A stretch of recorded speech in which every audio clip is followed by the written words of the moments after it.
In today's video, I'm going to teach you how to customize your invoice template in QuickBooks Desktop. By the end, you'll know exactly where to find your templates, how to make them look professional, and how to use your custom design every time you create an invoice. Start by opening QuickBooks Desktop on your computer. Once you're in, head to the top menu bar and click Lists, then select Templates.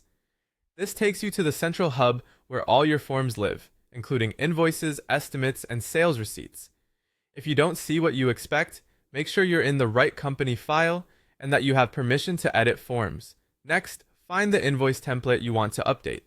You'll typically see both standard and previously customized templates listed. Double-click the one you want to adjust. This opens the customization window, where all the design and content controls are located.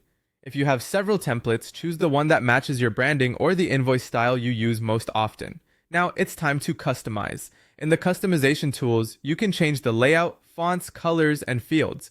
Update the color scheme to match your brand and select fonts that are clean and easy to read. Think clarity first.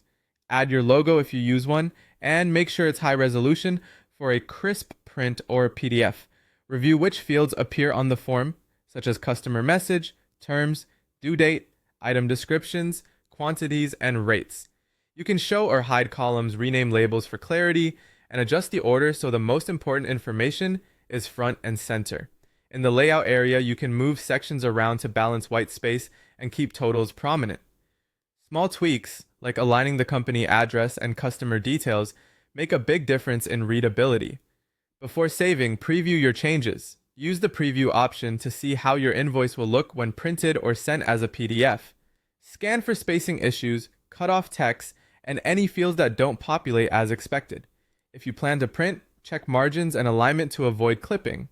When you're satisfied, save the template and give it a clear name so it's easy to recognize later. Finally, use your customized template when creating invoices. Open an invoice as you normally would, then choose your new template from the template dropdown at the top of the form. Verify the details populate correctly, and you're ready to print, email, or save your invoice with your updated professional design.